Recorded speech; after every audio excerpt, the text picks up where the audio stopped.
Welcome to our little webinar here. I do these because I want to not only bring, a lot of the people I coach are, real humans who have families and children and um, other things going on in their lives than just the thing that we were working on. So I like to bring in other experts and people that might support my community. And Sara is a great friend of mine I've known for 30 years. So we've grown up together in a lot of ways, and she's helped me with my kids along the way. And I just can't speak highly enough as far as her expertise in this subject matter. She's leading executive functioning coach. She provides unparalleled personal support to struggling students, inspires others to feel confident about learning, and coaches them and their families to understand the neurodiversity and build executive functioning skills. For the past 25 years, Sara has worked as an educator in some capacity. She has been a resource room teacher, learning specialist, private tutor, executive function coach in a public, private, Title I, and charter schools, and is a parent of three teenage young adult learners who continue to influence and inform her work with students. She holds both a BS and an MS in special education. And that's her resume, or two lines of it. But from a personal perspective, there's no one that I would go to for this other than Sara, because of her passion and her care. And as I was kind of thinking of getting this started, I thought, between the two of us, we're both criers, so don't be surprised if at some point the passion for this subject matter for the children and the families that we work with, that some tears don't come out of either Sara or I, or both of us at the same time. But her passion is, again, unparalleled for this subject matter. And the reasons for bringing this are both a little personal, and again, things that come up with my clients. This today, we're focusing on children. But I'm also seeing, this subject matter comes to my attention a lot because ADHD kind of resurfaces itself amongst, a million other things during perimenopause and postmenopause as the brain kind of shifts and hormones change. So I'm seeing a little bit more of this kind of creep through with the adults that I'm working with. So it never goes away, but one of the things that I was also thinking about before we start this is, and I know Sara will probably touch on this, but one of the things with a kid with ADHD or any other neurodiversity or, you know, condition, if we have to label something, I just would like to start on this, one belief that we are all whole and capable just the way we are. Each one of your kids, see, this is where the tears come. Each one of your kids is whole and capable just the way they are, and so are you as a mom. That you haven't done anything wrong. You don't need to do anything to fix them. They're not broken. And I know Sarah's going to go into what it is and give us some tools to do that. But I just want to start with, that belief and that um, common unity around that, because I think if there's one thing, my oldest is dyslexic and has ADHD, and um, is a sensory kid. And I think had I started with that belief when she was born versus trying to be this mom to try to offer all these resources and try to fix things, um, I would have really loved that opportunity, or that sort of advice. So I just want to start out saying that, and all of you as moms as well, is that, you are doing a great job. And this tool is really only to enhance the support that we can provide for our kids. So I'll leave the rest up to Sara. I'll interject a little bit if I have questions. Otherwise, I want, Sara will probably talk for, a bit, and then we want to open it up to the floor for questions and If you have something really personal that you need one of us, you can certainly reach out afterwards. I will provide Sarah's information. But otherwise, feel free to jump in. We want this to be a conversation because I feel there is a lot of value in all of you and your questions and your experiences, or, something that you can share with the group. And with that, I will hand it over to Sarah and let her lead the rest. So there you go, Wow, Sarah. wow, wow. Thank you. Emily took several of my words literally right out of my mouth. Yes, full transparency for some of my clients. And now I see names of people who I've known over close to 30 years. We're both criers. I know some of you are probably side texting each other at this point, waiting for it to happen. But I want to just tell you a little bit about myself. Thanks, Emily, for the introduction. I have been teaching for 30 years, been an educator for 30 years. My undergrad is from the University of Delaware in education. I went on to, I started graduate school in Chapel Hill and then moved back to the Northeast and finished my master's in special ed at Fordham. So I'm originally from the East Coast. I know people on this call are from all over. I'm a parent, first and foremost. My oldest is 22. I have a son 22, a daughter 20, and a son who's 17. They are not diagnosed or have ADD or ADHD, but they live with me. And while I'm not diagnosed, anyone who knows me knows there are tendencies. And as Emily mentioned, and she and I have spoken intimately about the changes that are happening now that I'm 50. Yep, so is my attention. So um, my goal today really is, Emily asked me to sort of, and I'm sorry for the dog in the background. This is being recorded, but hopefully you can't hear her.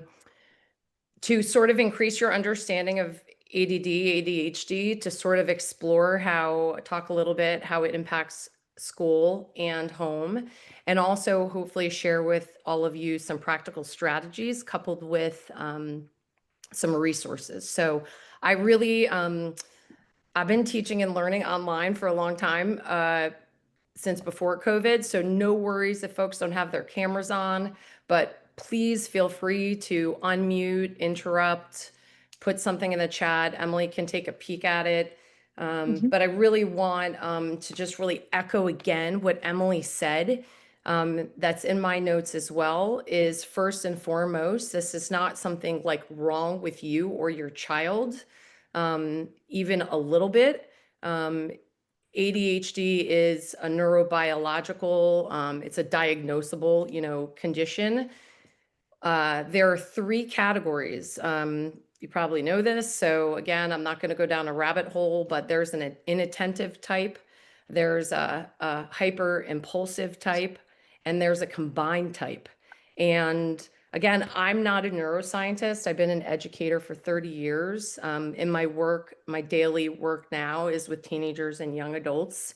And I'll talk a little bit about the fact how there's comorbidity overlap between ADHD and the executive functions. I wasn't asked to speak about the executive functions today, but I will tell you that they're everything that occurs in the frontal lobe of your brain, your prefrontal cortex. People the buzzword is like your prefrontal lobe. I've said it to my own kids, like your frontal lobe's not fully developed. None of my kids' frontal lobes are fully developed.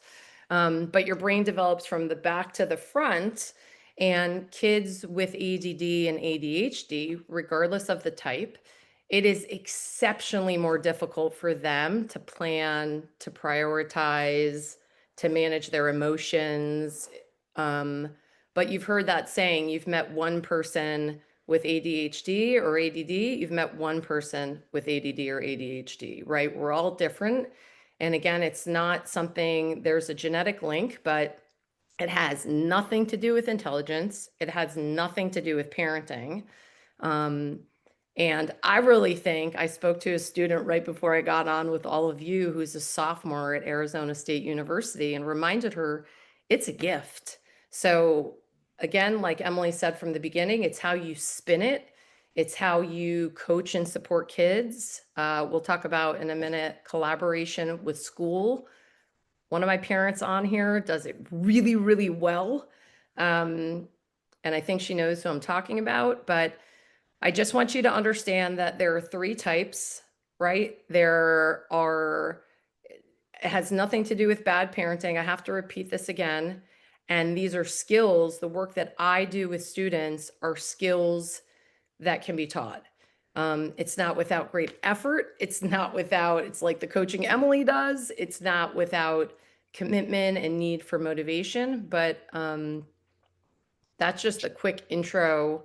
And then we'll talk about learning in school a little bit. But does anybody have anything that I've said so far that's confusing or do you want to share? Just want to make sure that everybody's on the same I think page. it I get was to, very clear. I was glad you just gave a little bit of an explanation on executive functioning, just so people knew we're kind of talking about. I know I threw out that term a lot in your bio, so glad you did that. Yeah, so that's what I move do. on. I will just go back, like, as I've always considered myself a learning specialist. I knew what the executive functions were when I started teaching, 30 years ago, that study skills, time management, organization, planning and prioritizing, goal setting, these things were all the foundation of all that you do, life and learning.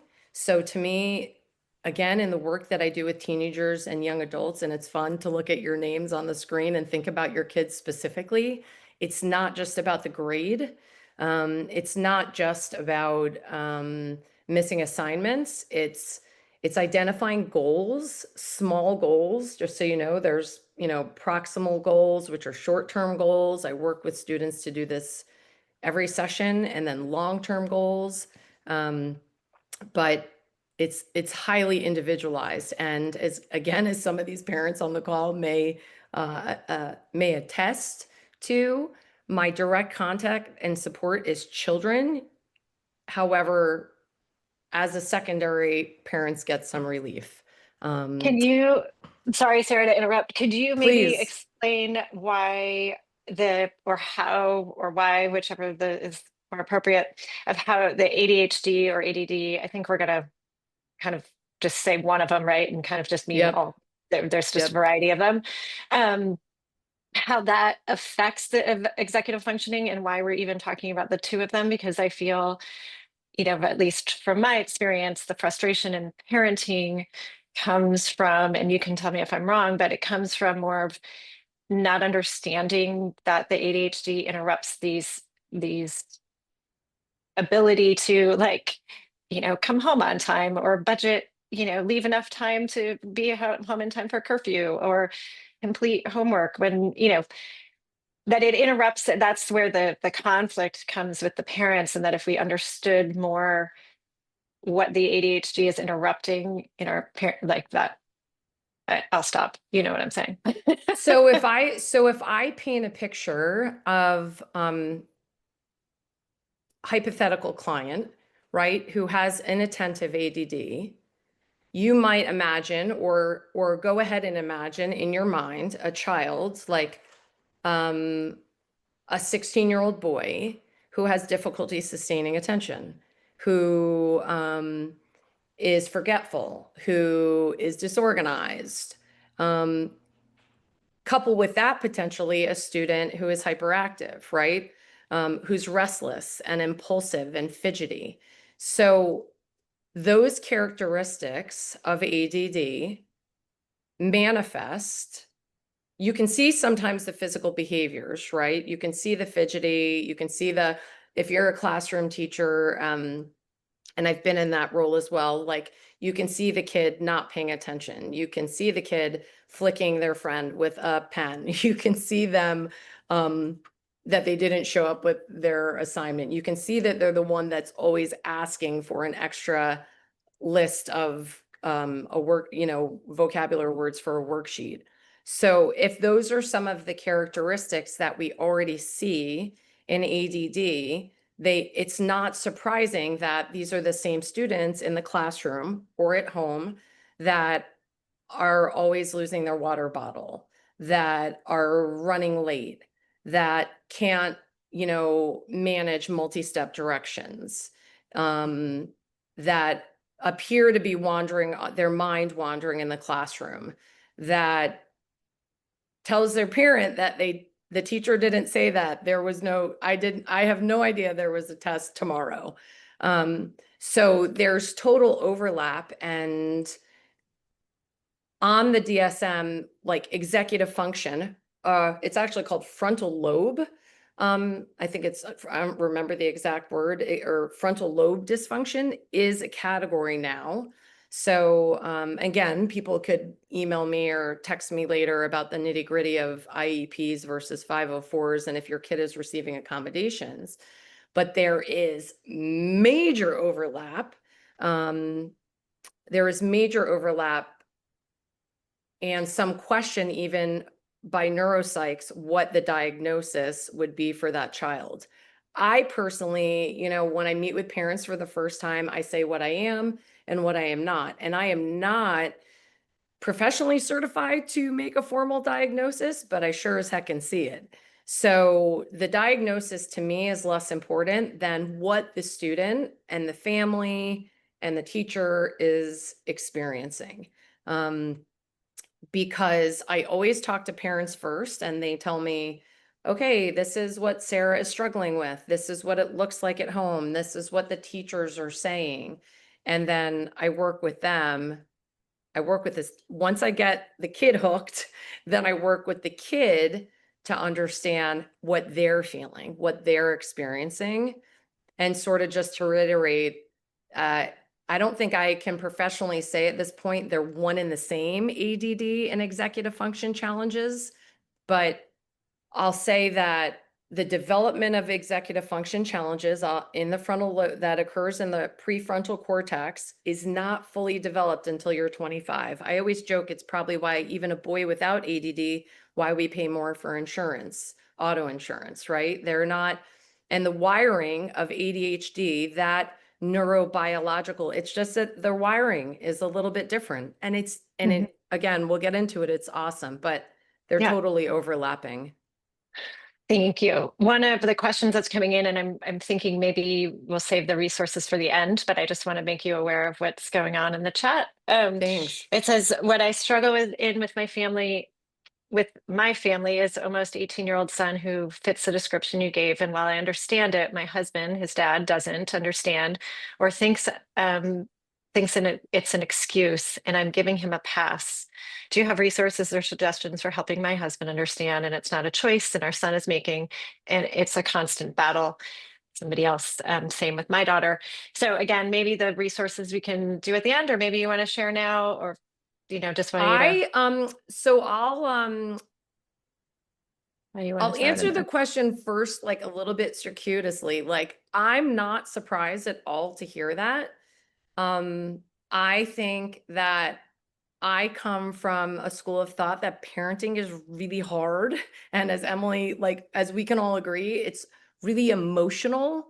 And so there is some expertise that I have that you all have, even though I have these degrees in this area, that our kids or our partner doesn't hear us. That's like a slippery slope. I get it.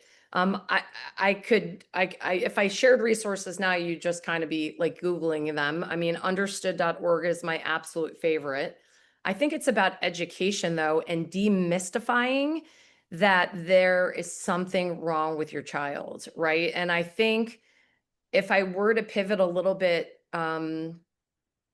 to things, so first, we all have like very little control of what happens at school during the day, right? So my sweet spot professionally is teenagers and young adults, because I'm working to develop these skills and systems and strategies independent of parents and somewhat independent of school to give the kid autonomy and agency.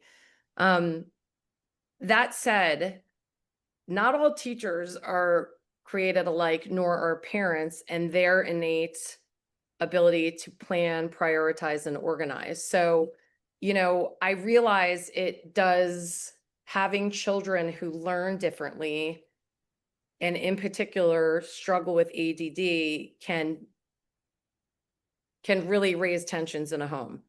So some of the suggestions I was going to give to all of you include really, really, I mentioned before, do your best to partner with the school. It's very frustrating. Like some schools are better than others at providing accommodations. Like legally, they have to. Private schools, it's a different rule. But I like to start by suggesting to parents that they are open and honest. I can't control that. I think being open and honest, people are very scared often. You share about your kids' learning needs, that they're going to be pigeonholed or they're going to be labeled. I think more often than not, I've seen it to be incredibly valuable. But you don't have control over the routine, the organization, I met with a student yesterday, and she was in a tizzy about the fact that she had a social studies test today. I said, "Did you just find out about that yesterday?" And she said, "Yes." And I really kind of pried quite a bit to figure out, like, if I could see through it. Did you really find out about it yesterday? Because we've been talking about self-advocacy. Sometimes that happens, but it's a crisis for a student um, with neurodiversity. But back to parenting, I think consistency is important. If you can get your husband, if you guys can get kind of on the same page, that it's not a deficit. It's like Emily's wearing, actually every person that I can see on the screen right now is wearing glasses. Like, sorry to call your names out, Michelle, Emily, and Zoe, but do you consider your vision a deficit? Would you think that Emily wears contacts too? You guys can unmute or not. It's just a thing about you, to me, truly. And I think as mothers, I mean, I don't want to speak for everybody here, but as mothers, I think we are more open to that. And yes, the father isn't. And I know in my own household, yes, I got a lot of slack and does create the tension. Education is everything. Bringing an outside person in, perhaps, Sarah meeting, I have some other resources too, and I'm sure Sarah does, like meeting with the parents together. I know one of the things I would do, Sarah and other experts, when I had things, I would set up a meeting um, with my kid's father and have the expert there so they could hear it from them. Anything you can get, anytime you can get an expert in front of them so they don't have to hear it from you, at least I find very helpful. Zoe has a question, so I'm gonna, Well, I was just going to say, yep. like, it's a like in our situation, husband, like my husband, dad totally understands. Like, yeah, of course you have ADHD, but it's more like, okay, we all know you have ADHD, and we all know there are resources and tools and all kinds of information out there. Like, what is the scaffolding that Maggie, her daughter, is going to commit to knowing have ADHD? So I think that's like a little bit where we get into the um is this an, it's not like you just don't understand of ADHD. Yeah, we totally do. Like we can't just glide through. Now it's like we have all kinds of resources that we can put in place. But like, is it like, I think that part also understanding like, okay, that's not enough either. I mean, like, how do you help? How do you help from a parenting perspective to get that scaffolding? So again, I mean, Emily and I have talked about the overlap ad nauseum. Kids with any, I know we're talking about ADD, but kids across neurodiversity have to work harder than kids without. I don't even like the word neurotypical. I don't like that my master's in special ed, that feels like all education is special, but they have to get uncomfortable. They have to get comfortable being uncomfortable. Okay, so back to the overlap with Emily, and you all probably know about her endurance training and coaching and women's health and wellness, amazing stuff she does. You do have to coach and encourage motivation and grit. there's just kind of no way around it. And when I start working with clients, I'm very intentional about who I work with, because not because I want a great track record, I mean, of success, but I need the kid to buy in, right? So you're absolutely right, Zoe. Like understanding, like I wear glasses, or understanding, like I can think of another metaphor, the coaching of encouragement, motivation, like a little bit of cheerleading.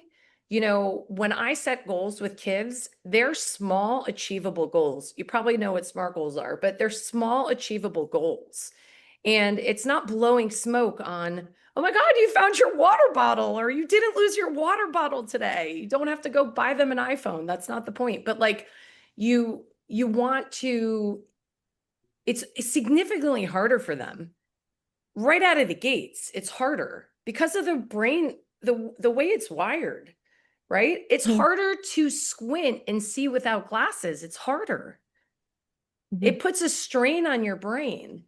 And for me, I'm gonna throw like a cognitive learning like term out at you. There's a theory called cognitive load theory. If you really want to geek out on it, it's one of my favorite things. So cognitive load theory says that if you think about, I'll give you two examples in school and at home. With each element of learning, there is an element of intrinsic load. It can't be changed. Okay. This whole group here, I don't know, maybe there's 20 people. We're all reading Call of the Wild. You need to understand the characters, the literary elements, the whatever you need to understand about Call of the Wild. That's an intrinsic load. It can't be changed. But an element of extraneous load, because remember, this isn't first grade, it's Call of the Wild. We're not doing phonetics and phonology and phonemic awareness and how fat and fluency. We're trying to get to comprehension, the higher order thinking of Call of the Wild. But for some kids, ADD, ADHD, dyslexic, the reading is extraneous load. Like I, as a teacher, a parent, a coach, accommodations, I can remove that element because like it's a speed bump, it's a hurdle. It's not like that kid can't read. It just requires so much fuel and so much energy. They're like depleting their tank. So even if you like up it a notch to the SAT or the ACT and a kid has an accommodation to read aloud, and trust me, there was a period of time where everybody wanted an accommodation for extra time, and we all know about how that played out for some of those people. But you know, my goal, and the same is at home, like if you're peppering your kid with like, we got to get to soccer, get your water bottle, get your cleats, get your we got to be at the door in 5 minutes and don't forget to feed the dog, or like however you deliver it, you can change your speed. I'm not good at that. These girls on the call know that. I'm not good at regulating my speed. I blame the East Coast. I can blame ADHD. But again, I'm not trying to make an excuse, Zoe, um, but you can change your pace and you can change the number of things that you require of them. Right? I mean, make no mistake, like positive reinforcement and really focusing on small, achievable tasks will de-escalate naturally the emotional intensity in the family, the frequent conflicts, you know. And I do understand it requires a lot of effort to get everybody on the same page. But again, to the positive, you got to separate the behavior from, it's not about a kid being lazy. I mean, trust me, sometimes it is. That's not what this is about. And that's why when I get kids alone, it's without the parents, without the teachers, without the cell phones. I'm like, what are you feeling? Like, do you want to de-escalate this emotional intensity? Like, because when we set goals, it's not just school. It's school and home. It's getting out the door hard in the morning. Sometimes I'll get a side text from a parent. Like, okay, we need to talk about that. Like, um, Sarah, would you say, I guess what I'm hearing from you and just knowing from my own experience and maybe to help clarify with Zoe a little bit too, is one that there could be this belief in the house, right, that ADHD is a hindrance, right? And again, I use that term meaning for everybody what we're talking about today. And if we can just change the overall belief that like, yeah, that's great, you have that, and how are we going to accommodate you? Like, how are we, it's not a problem, we got it. Like, how can we best help you in this situation? Or um and also just maybe just a little bit more acknowledgement of when like I realize getting ready for soccer, there's a lot of steps here, how can I help? Or like maybe just acknowledging how difficult it is sometimes for them. Is that what I'm I hearing kind of love, help that? yes, I love the acknowledgement. I don't. Maybe another professional would say something differently. I don't like to let them use it as an excuse, Right, right? that's what I'm saying. So like this So overall belief in the similarly, house, changing that, right? yes, Exactly. Like, no, this isn't an excuse. We got it. We understand that that's the way your Babe, brain let me know if you works. want me to make you lunch. I'd love you to make me lunch, whoever that Oh, me is. okay. too. It's And you Julie. want that, Dylan, you want some chicken soup? Okay, Julie, we're gonna mute Julie. As much as we'd all love some lunch. Um, so yeah, just that maybe changed. I don't know if that helps Zoe, if that's just I do feel like the other thing, and maybe, this is a little bit more personal experience too, and maybe Sarah, you can talk to this, and maybe Zoe, and others that are listening, you experience this. One of the biggest things with my daughter that was diagnosed, say, with this is dysregulation of emotions. So as you were talking about escalating, we go from 0 to 100 real fast. And then we would get not understanding that we as parents would then also escalate. So understanding or tools, like I have some, but I don't want to take over like my personal experience, but understanding like, whoa, okay, this is common with kids that they can't, with this condition, I don't know what to call, um, have trouble escalate, with their regulating their emotions. And perhaps I'm the one that needs to stay a little bit calm here, right? Instead of escalating with them. Yes. And Emily, absolutely. And this could be, I'm glad my family's not on the call, like emotional regulation. I'm always transparent with kids. I complete a informal executive skills questionnaire with each student, and my emotional control is not a strong suit. I mean, I just can't control it when it starts to escalate. So I've learned box breathing, and I'll introduce skills and strategies to kids. Um, Mhm. Again, I'm not here really, I'm not a parent coach. My direct contact is kids. I am developing, I'll do something similar on my platform with my families, but yeah, modeling a calm response. I mean, the apple doesn't fall far from the tree, right? I will say my 3 kids have exceptional executive function skills. They are like uber efficient and organized. And maybe some of that is this trickle down. But again, the same can be true for like emotional intensity, calmness. I think you mentioned, well, you didn't say these words exactly, but like collaborative problem solving. Like, what can I do to help you? And don't do it when emotions are high. Don't do it when you have to be to soccer or a birthday party or family dinner or what, like 30 minutes in advance, but looking for opportunities to speak to your child. And it doesn't always land so well with parents, right? Again, Mhm. my my a lot of my success, and any of these parents on the call, if they want to unmute, they can, does often stem, I couldn't give you a percentage, but the fact that like I'm not the parent.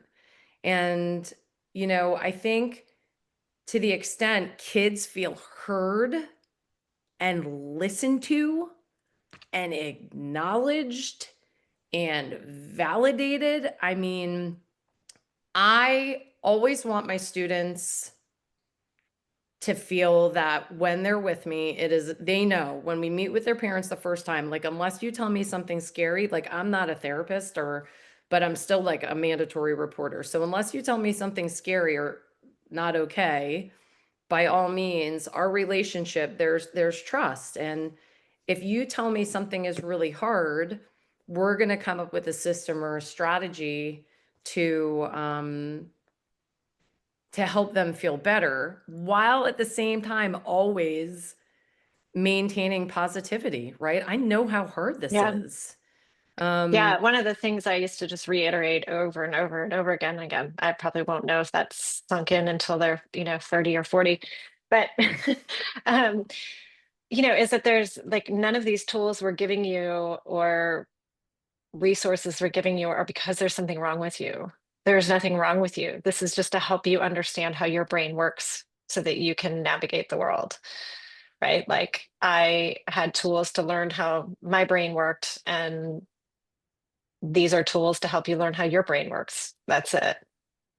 I don't And know. that's why I think everybody should have it. So I know we're focusing on, I work with kids across neurodiversity. I work with neurotypical kids, I showed a student the other day, my logo, if you see it, is like a keystone arch, and there's many pieces. And the one little piece at top, and you're a grown up, so maybe you know that the keystone arch, if that keystone's not there, the whole thing crumbles.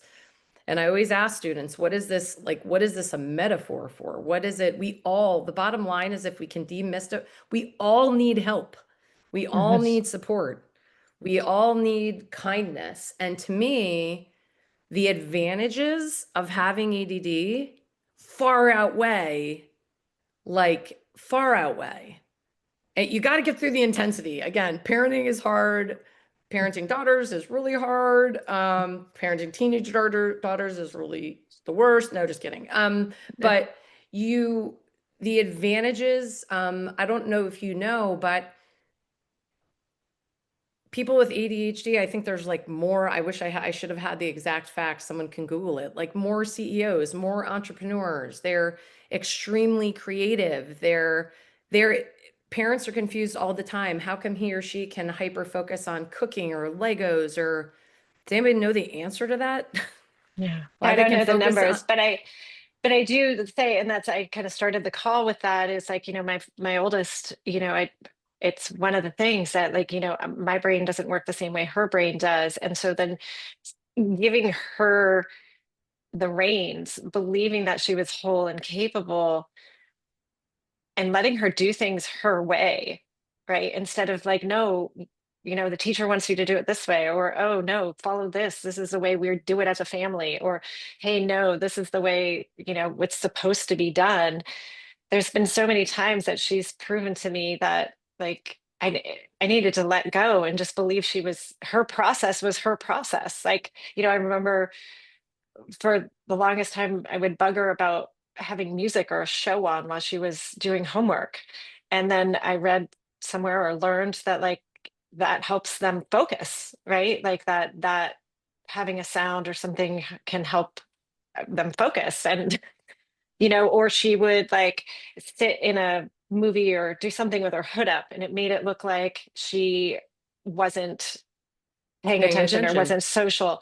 But really, what I realized, it was actually helpful for her because she's a sensory kid, that she had to block out all the things around her so she could actually focus. And people in school thought she was a bitch and all these things because she would put a hood on. And really, it closed out the rest of the sensory stuff going on in the room and helped her focus. So I don't want to take up the time with my stories. I'm just giving examples of, again, believing that our kids are whole and capable and trusting their way of doing things. Sometimes I think as parents, we need to like let go a little bit more, at least And in I my, think, yeah, just to double down on two things you said that I wrote down. You said giving her the reins. Now, I happen to know she is like, 19, almost 20. So, but that's really hard to do for parents, number one. And number two, it really depends on the age of the kid, right? Like, right. I know some people on this call have younger children. So early on, right, there's a progression of modeling and coaching, using a calendar, using folders that are colored the same, and then giving them the reins because they really do all crave like autonomy. That said, the other thing that you mentioned that we haven't talked about today, that some of you have probably experienced, that we talked about school and at home, there's a huge implication on relationships for people across neurodiversity, but we're talking about ADD, right? So the hyper kid, the kid who's always missing assignments and having to ask a friend for. I know you froze. Uh-oh. Did just Sarah freeze? Yeah. Okay. Well, we'll hope she'll come back.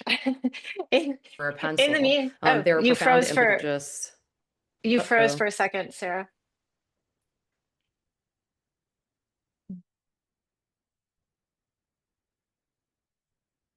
I'm just gonna give it a second instead of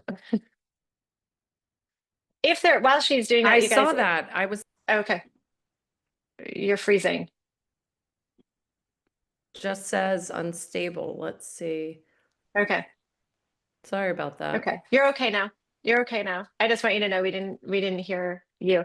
But I was gonna say before she starts talking again, as we finish up, she'll keep talking. But just want to also, if there's questions you guys have, please like put them in the chat so you can utilize her expertise. But Sarah, we didn't hear anything you said for the last like I was minute and just, a. yeah, sorry about that. I was just saying that some of you may have experienced this. There are obviously implications for relationships and whether, again, with the family dynamic or peers for kids with ADD, whether they're always losing their things or asking friends for notes because they can't find them or don't have a pencil, or they talk out of turn, or they're super hyper. Obviously, that's another thing to just sort of consider when we think about providing, consistency and routines for these kids. But I was just typing in the chat a couple of the sources.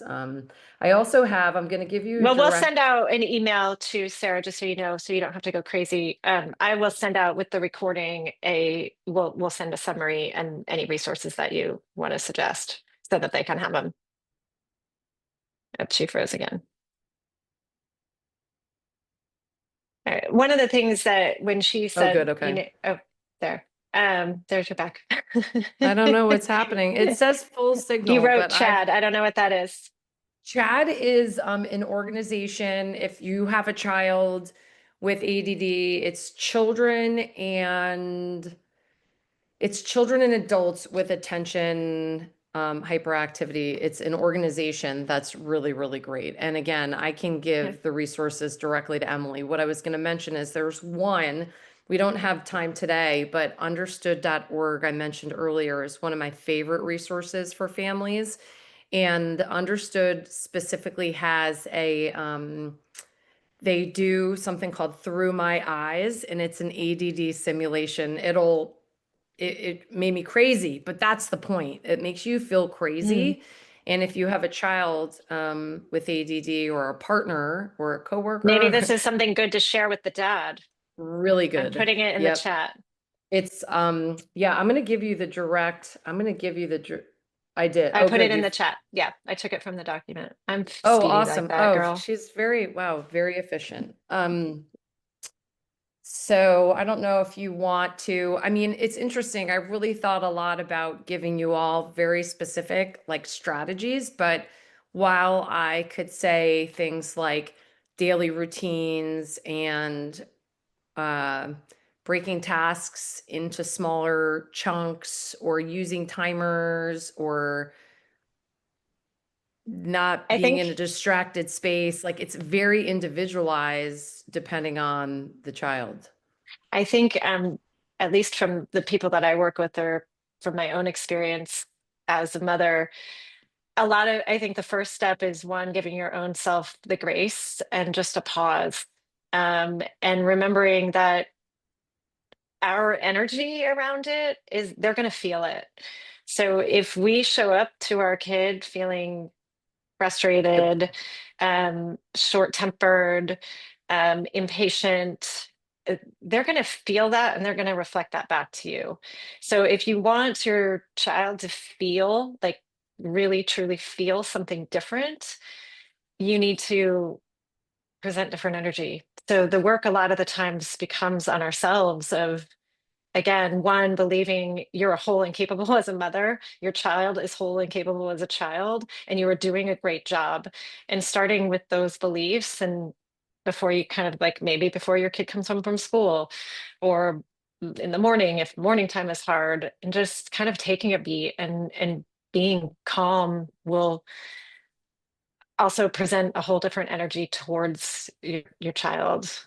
And I don't know how this raised hand thing goes, but go for it, Abby. I I just had see a it. question and I figured it was easier Yeah, to not type it in the chat. yeah. So, how do you know if you're like over accommodating your kid? So like Sarah, you Great talked about like question. reading, like cognitive load and like reading, and my daughter a little bit. And so like she really struggles when her homework is to like read long passages. Like I think it's just overwhelming to her. It's like she can't really read and like process at the same time. So like she wants me to help her and like read it out loud to her so she can take notes on it. And like Has she used audiobooks before no. or audio act? So that's to me, audio for me is often like the first, it's not because I just did a huge presentation last week, Emily knows, to teachers. It's not about having a reading disability, right? It's just about the load. And I mean, I Right. don't know, It's like, too much. It's like she can't, like, it's just too overwhelming for her at the end of the day to have to read these passages to understand what it is. yeah, so I have a couple, I'd have to look them up to see which ones I still like at the moment. That there are apps that can transfer like a PDF directly to audio. I like the free ones better.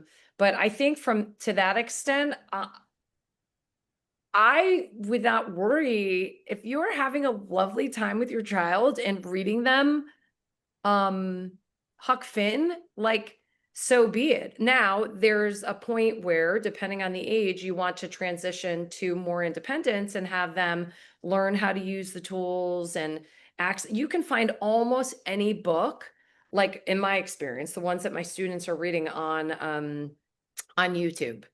And you should still be annotating, in my opinion. There's many schools of thought on that. But if you're consuming knowledge auditorily, it's not taking away from your understanding, your love of reading, it's just how you consume the content. So I'm happy.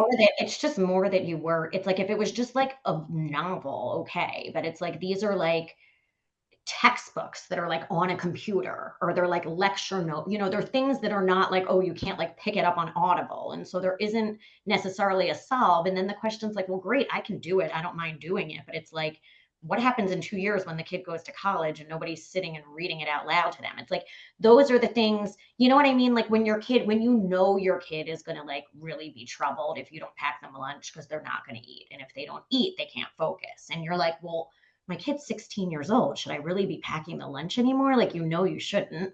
Right. But it's like the question is I'm a just, big fan of packing the lunch. So that one I would just I think you have to enjoy pick it. your You have battles, to pick right? and choose, but I'll do a little bit of research because I have to see if the ones that I like actively. I used to have an app on my phone when I was teaching at a local high school as a learning specialist. What I would show them, you can scan it.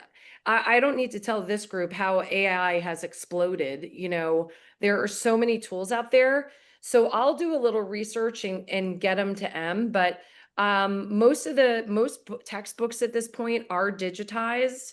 I don't like I don't like going too fast on my audio on podcast or anything else. You can change the speed. They can consume knowledge even faster. I do want to go back to what Emily said about multitasking. She didn't say multitasking, but there is a thing, there is an issue there too. So like I regularly, in fact, my son makes fun of me because it triggers in the car a lot. I love instrumental covers for when I'm working. It's almost like I've trained my brain that like when these instrumental covers, like this library I have on Spotify goes in, I'm working. Like I'm in work zone. You have to be very careful. Multitasking is actually and let me just make sure I clarify it, the single worst thing you could do for your brain, and I don't mean listening to music and putting your mascara on. I don't mean chewing gum and driving. I mean like watching a YouTube video about Stranger Things and trying to read Huck Finn. Like that's no bueno. You're not as soon multitasking is considered the single worst thing in the way that I'm describing it because your attention is divided. So now think about those kids with ADD. As soon as they divide their attention between two things that are really competing. Again, not talking to your child and making mac and cheese. Like, I'm trying to explain clearly what they are. You're not giving your best effort to either one of those things. So you cannot watch Netflix. You could watch a YouTube video on chemistry and look at your textbook, like, and try to make sense of it, but But you having some can't, background, like instrumental music could be helpful. So like depending on, is that what you're yes, saying? Like yes. focus stuff, but not necessarily what they consider. You should Yeah. not even be listening to the research would say like lyrics. I know all the lyrics from Eminem. Like I would not be having Eminem in I could hear the words. They're in Yeah, the primary of my brain. So, um, I can't either. But Amy, well, she left this call, but like I remember in college, like she would sit and listen to music while she studied, and like that worked for her. But there was no way I can't have a sound on. Somebody wrote in here, and I just wanted to chat, not to, there's so many threads we could keep pulling on. But one of the things says, curious what you might know about traditional neurofeedback for ADHD. And then the other one that I wanted to just touch on is would love it if my son would actually take advantage of the tools out there. For that, I just want to say again, like depending age dependent, we can't want it more than they do. Like we have to be able to just present the tools and then we have to let go. If they choose not to use them, that is their choice. And when they're ready, but us constantly putting stuff on them or asking them to do things like isn't going to make them want to do it too. So there is a little bit of, in my opinion, of letting go at a certain age. And I think you said he was 18. That's why. But I'll leave that with you, Sarah, to kind of close this out with neurofeedback. And if you have anything to add to what I just said. Yeah. um, to add to what you said, absolutely, we can't want it more than they do. When I start to work with parents, often I see them feel like, haha, sense of relief because I'm doing some of the nagging. I'm an accountant. I learned this really, I think, from M. Like I text my clients in between. I have a consent form to text minors, but I'm an accountability partner. I'm expecting them to respond. And we all know as parents, that's a skill in and of itself, responding to text Mhm. messages and emails. So, as far as And kids neurofeed, love Sarah, so they usually do respond yeah, better. and they're not my kids, so I get away with extra emojis and stuff that they would give me crap about. I'd never become their friends on Snapchat, even though they show up there. But I think kids learning what the tools are from me, again, it still takes practice. I'm not a magician, right? But it requires effort, it requires grit, it requires partnership and for them to hear me. I have one student on the call, parent on the call right now.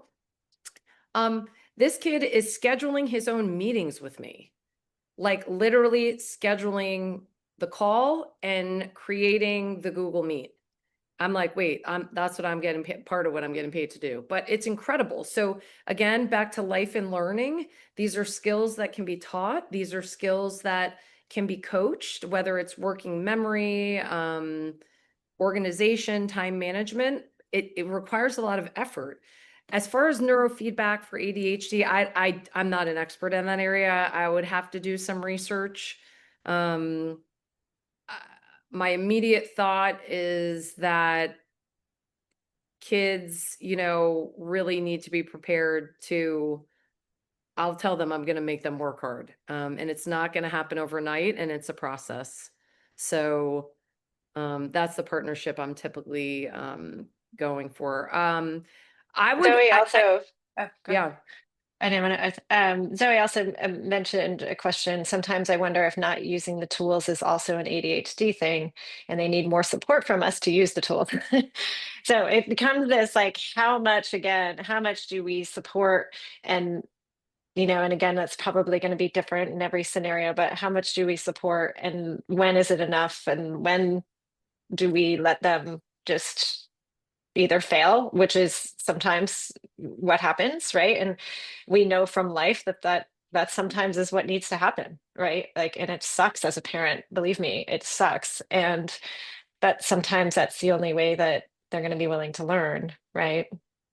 Well, and But I'm not this, saying that. I'm just wondering, yeah, but back to the question, I kind of rambled on, but sometimes wondering if the tools, not using the tools is an ADHD thing and they need more support. I don't know that it is or isn't, but when you said tools, I was kind of thinking about, and Emily and I can figure out how to do a part two. We haven't even talked about technology I and the know there's so much. implications for Mhm. technology, and sometimes simplifying things. And I have a couple students who've gone back to using a planner. I love schools that are like no cell phones. I think that makes sense for a whole host of reasons, and the research is there to support it, but I'll get off the pulpit on that. But I think I always show students, I have a digital calendar, I have a handwritten reminders. And so, yeah, I don't know that it's an ADHD or I mean, it's, the key is yeah, figuring out what works for them and what they have right. access to and what's going to provide meaningful change. Yeah. And I was going to say, I mean, I think some of this is again just uh, going at your kid with not frustration and disappointment, but more of curiosity and openness and say, hey, I'm really curious. We've given you these tools and you don't seem to do that. Are they not the right ones? Are they not, or do you feel overwhelmed by them? I'm just curious, like, versus why aren't you using this? I give you this, we pay for this. Like, believe me, I've been on both ends, all ends of this thing, right?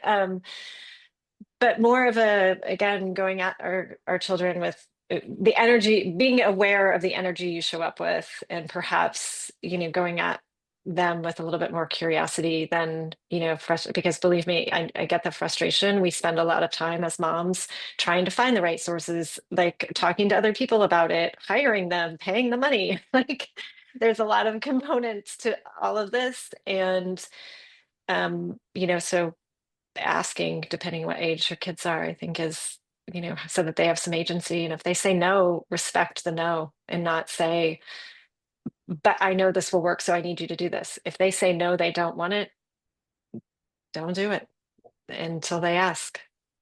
Yeah, very famous educator and speaker, and some of you may know who she is. Well, first I'll just drop Angela Duckworth from Grit. I mean, that's a great book to read. And the second is Carol Dweck, like the quote, not Mindset. yet, not yet. They haven't, and sort of just go full circle from where Emily started.